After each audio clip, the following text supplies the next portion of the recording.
Hey everybody, Freddie Lee Jones III here of Gritty Ones Productions with another exciting episode of Movies on the Run. This is the movie review series where I rate films based off of running distances, starting with 5K, next 10K, half marathon, the full marathon, and then the crazy ultra. So today's little gem is going to be probably one of the weirdest movies I've seen, but weird in a good way. This movie is Sorry to Bother You, which stars LaKeith Stanfield and Tessa Thompson. This is also the directorial debut of Mr. Boots Riley. So let's go ahead and talk about this film. And we don't want to spoil anything because we try not to spoil things on movies on the run. Now, we will talk about some things that if we've seen it in the preview, then we'll talk about that. Best way to describe this film is it's weird, but funny weird. It's like a quirkiness. It takes place in Oakland, and I mean they show you a side of Oakland um, that many people who are from there capture that side of Oakland. But I think with what Mr. Riley does, he kind of takes it up a notch. So um, things look a little bit brighter, and or like if they look a little bit gloomy, they're a little bit gloomier. Um, there are so many hidden messages in this film, but I know some of them I can't talk about because again I don't want to spoil it. But there's a few things like with Tessa Thompson's character. Um, Her character, I'm gonna pull up her name, but she wears these earrings, and all of her everything that she wears is a statement. She has earrings that says murder, murder, murder, murder, and then yeah, murder, murder, murder, kill, kill, kill on one end, and then another one is like tell TSA where the bomb, or tell the ATF where the bomb. But I thought that was kind of cool. But she wore this one shirt that I thought was kind of funny, and I would love to talk to Mr. Riley to understand what was the the motivation, sorry, of this one particular shirt where she says that feminism begins at ejaculation, or the future of feminism begins at ejaculation. So I really love to meet with Mr. Riley to, or hell, if he would even hit me up on Instagram to explain that shirt. So um, LaKeith stars as as Cassius. They call him Cash, as a telemarketer who finds out he's like extremely well at his job. Again, without spoiling it, he ends up going up the ranks really quick. Um, I will say this: upon looking at the commercials, because it showed him having his black girlfriend, and then there was this white woman that worked with him that was kind of flirting with him. The first thing that came to mind was the '90s film, uh, late late '80s, early '90s film called Living Large, and that was about a guy trying to get a job. He gets a job in journalism, but then he starts to get whitened up as he starts to get popular. So he forgets about the hood, and then he starts moving towards the establishment. That's what I originally thought this film was about. No, that that is only a piece of the pie. And the reason why I chose pie, matter of fact, yes, the reason why I chose pie because there's so many ingredients that make a pie. Whether that pie is good or whether that pie is nasty. In this case, the pie is good. It has a very funky aftertaste, which is good. And the reason why I say that is because it kind of leaves you guessing and thinking. I have a friend named Baxter who says that some movies are the project of overthinking, and he always jumps on my case about overthinking films and narratives. Well, this film does definitely. I think the whole thing, because when Cassius first starts, he can't make a sale with his telemarketing gig, and he knows that he works in a very strict environment. But when Danny Glover's character tells him to put his white voice on, I thought that was very interesting from the preview, because in our society, black men are told and black women are told that you must speak a certain way in order not to be feared or not to be questioned. And I thought that was very interesting on Mr. Riley's part on that. So everything starts going well when he puts his white voice on. And I thought that was very interesting because you're less threatening. But Danny Glover says something to the effect of, and again, I don't want to spoil this film because everyone needs to see this just for the messages alone. It does kind of go off in a crazy-ish, I don't even want to say Alice in Wonderland, but like Tim Burton's version of Alice in Wonderland, kind of off the wall with some of the stuff. But in the end, you do kind of see that he probably had to do that to get the film message out without being too political, but to make you think, which I think the same thing was done with Jordan Peele with Get Out. You can't go in there saying, white people are doing this, white people are doing that, because half of his audience, if not majority of his audience, is white. So you have to do it in a way where they will feel comfortable, which was, I think, and I could be wrong, and I hope I'm not, but I think that was the whole point of this film, was in order for blacks, both men and women, to be made comfortable around, for white people to feel comfortable around blacks, blacks have to change the way that they carry themselves in order to be accepted. Because like I said, once he put his white voice on it, he was making sale after sale after sale. He was moving up the ladder. And there was this other thing that they always kept harping on, which was called STETS.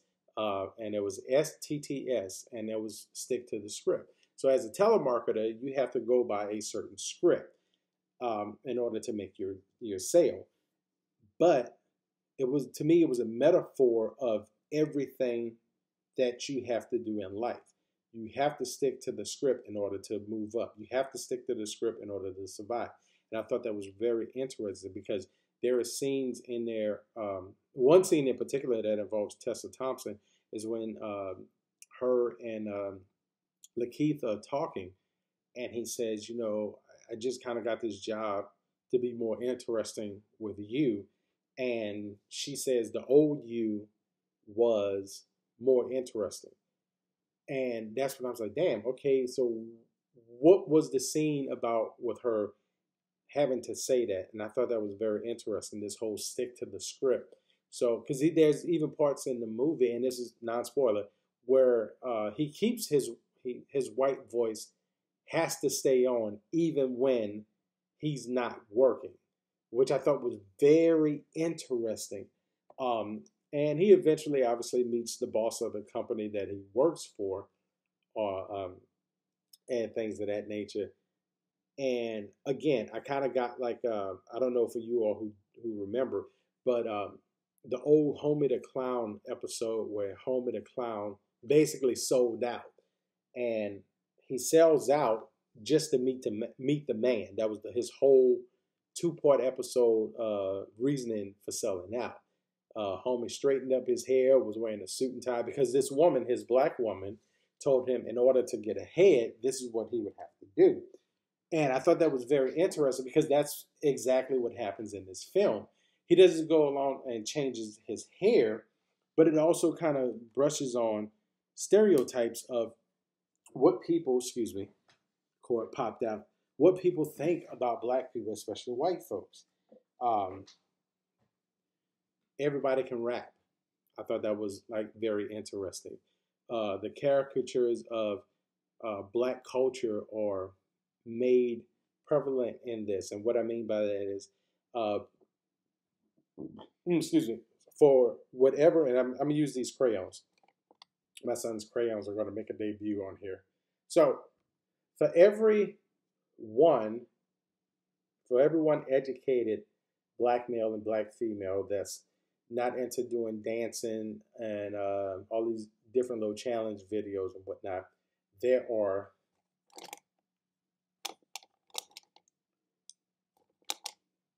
5.